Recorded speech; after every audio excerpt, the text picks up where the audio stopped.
A more pertinent question to ask about the word woke might be, why in such a short time has it gone from a rallying cry to a pejorative? If the word only made you think of rational, deserved causes like teaching a less whitewashed version of American history, AOC would still want to own it. But it's a joke because it makes you think of people who wake up offended and take orders from Twitter, and their oversensitivity has grown tired. All right, let's talk about the latest political annoyance from Bill Maher. This one ignited the Democratic playbook in addition to sparking debate. Maher has a history of stirring things up, but this time he dissected the left into its constituent elements rather than just criticizing it. The Democratic Party, to be honest, has been in need of a reality check for years, but it still acts as if it doesn't. Maher started out by asking a simple question that is more nuanced than it first seems. How did being awake go from being a badge of pride to a joke? Just a few years ago, that statement was plastered on every social media profile and protest banner. Staying awake was the rallying cry. But suddenly, the same people who shouted it the loudest are avoiding it like it's radioactive. Maher was right on the money. Since social justice and fairness are not the first things most people think of when they hear the word woke. They see angry people browsing Twitter at 3 in the morning, searching for anything new to cancel. He's not wrong. Woke's focus shifted from awareness to attack. It's like a game of moral whack-a-ole. No matter how much progress is made, there will always be someone who finds anything new offensive. A statue, a word, a costume, or a joke. Maher claims that this ongoing hypersensitivity has become tedious, not just for conservatives but even for ordinary liberals who are fed up with having to exercise caution among their own people. But Maher's focus extended beyond cultural considerations. Oh no, he immediately targeted the Democratic Party. He criticized the DNC for not confronting the resurgent organization that has been threatening them for years. He asserts that in addition to losing the most recent election, this far-left echo chamber had a role in its downfall. Democrats increased their efforts and made more concessions to the fringe instead of backing down. Maher added that it is a recipe for political disaster. You could just feel the oxygen in the room leave when he said that, and even staunch Democrats realize he's right. No one brags about being a liberal these days. Individuals tend to identify as liberal rather than progressive, moderate, or even independent-minded. Maher also presented a compelling case. If you're embarrassed by your own label, what does it say about your brand? Never hear anyone bragging about being a liberal. There's no liberal Bob Schmohawk as a liberal who wants to enact more liberal policies. Democrats might want to think about what that means, because the implication is you're embarrassed by what liberalism has become, that the term is now irredeemably coupled with woke sense, which is a shame, because despite their nonsense, it's still generally a better product. But what does it say about your brand if you don't want to say what you... Democrats, on the other hand, treat it like an old sweater and only wear their ideals in private. Maher was attempting to draw attention to the discrepancy. Self-confidence. Republicans, for better or worse, take pride in their identity. Democrats, meanwhile, are going through an identity crisis.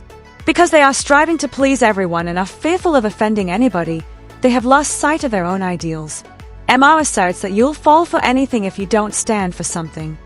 The DNC seems to be in a vulnerable situation right now. Things start to become intriguing at this point. Maher pointed out the biggest irony of all. Liberals are obsessed with identity politics, yet the one thing they no longer identify as is liberals. Liberal politics nowadays is identity politics, and yet it seems we found the one thing liberals won't identify as liberal. Nowadays, a significant amount of liberal politics is identity politics. However, we seem to have found the one thing that liberals will not acknowledge as liberal. Think about it. Whatever fringe cause they come upon online, they will leap to its defense. But they say nothing to defend liberalism, which is the true foundation of their worldview. Why? Because of the population's awakening, the movement has evolved into something it was never. Individualism, free speech, and candid debate were formerly hallmarks of liberalism. Knew how to win. And he blamed the Democratic losses this November on stupid wokeness, to which AOC fired that wokeness is a term almost exclusively used by older people these days. So that should tell you all you need to know. What?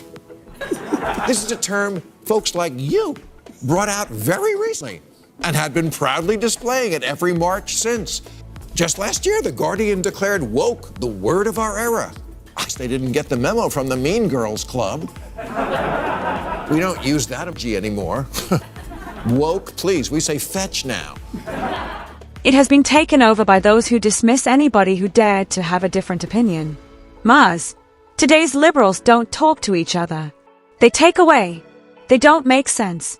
They are embarrassing. In the process, they have traded principle for performance. When AOC retaliated, saying that woke is a term used primarily by older people these days, Emma didn't even need to respond. The absurdity is obvious enough. Great strategy, never missing an opportunity to remind voters how lame and clueless and hopelessly uncool they are, especially since those of them who actually vote.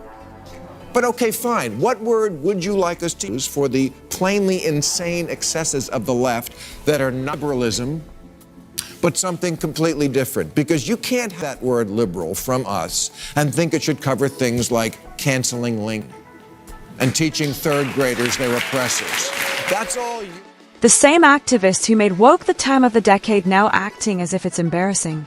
As an illustration, consider the political counterpart of we no longer say that.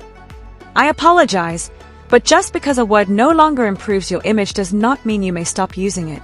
He followed the philosophy. The word woke isn't the problem, he said. It's the ridiculousness of it. These anti-common sense views contend that gender is only a social construct. A pertinent question to ask about the word woke might be, why in such a short time has it gone from a rallying cry to a pejorative? If the word only made you think of rational, observed causes like teaching a less whitewashed version of American history, AOC would still want to own it. But it's a joke, because it makes you think of people who wake up offended and take orders from Twitter and their oversensitivity. That merit is unimportant and that even math is oppressive.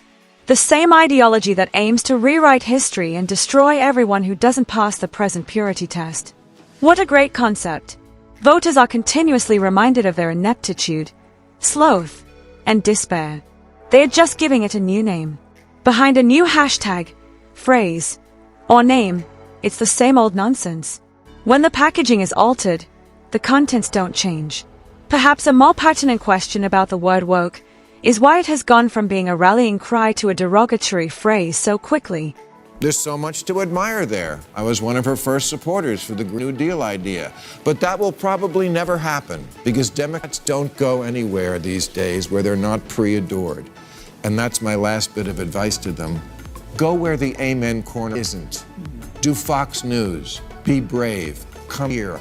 Go everywhere. Winning is about expanding the election. If the word just evoked rational, worthy reasons, like offering a less sanitized picture of American history, AOC would still want to embrace it, and is actually on the money. When was the last time you saw a Democrat on Fox News or face real resistance to their views? They stick to friendly networks where the audience applauds each soundbite and the presenters nod in agreement. It's the political equivalent of karaoke. No difficulty, no advancement, no risk. Maher says, go where the goal and corner aren't. Is full of dumb white people, but in our democracy, dumb white people have a substantial portion of the vote.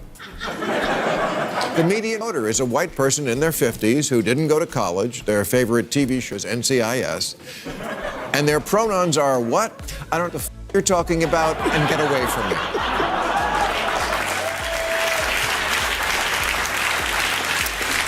In 2008, Republicans only won 4 Virginia counties by more than 70%. This month, in the governor's election, they did it in 45 counties.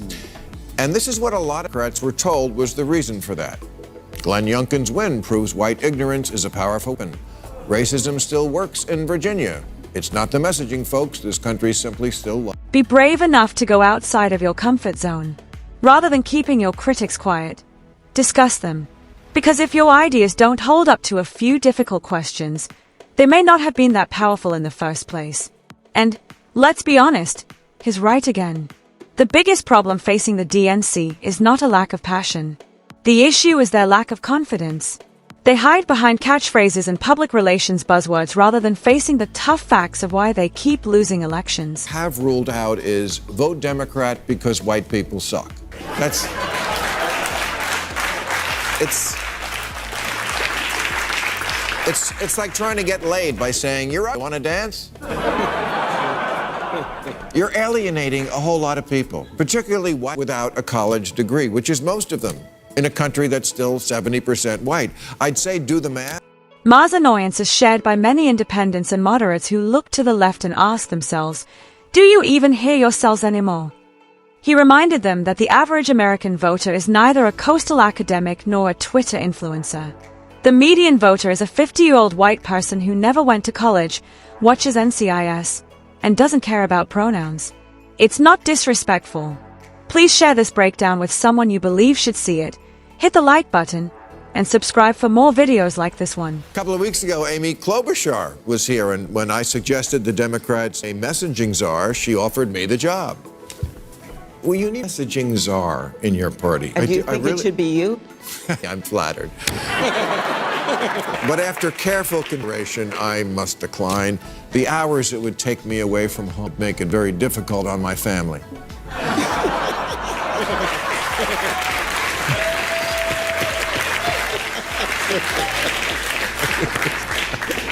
But I will tonight again break out my coach hat and try to point the Democrats in the... Because regardless of your political affiliation, this is a problem that we must discuss. 1 year from now, we'll be licking their wounds and asking themselves how they could have lost the midterms so badly. Must instead ask themselves that question now. Now. You know, now. Like, while there's still time to do something about it. Maher is not calling for a departure from liberalism. Save it, he says. Bring it back to common sense, sanity, and courage. Because if the Democrats don't start doing it now, they won't just lose another election. They will lose their individuality. And such individuals could be the real wake-up call.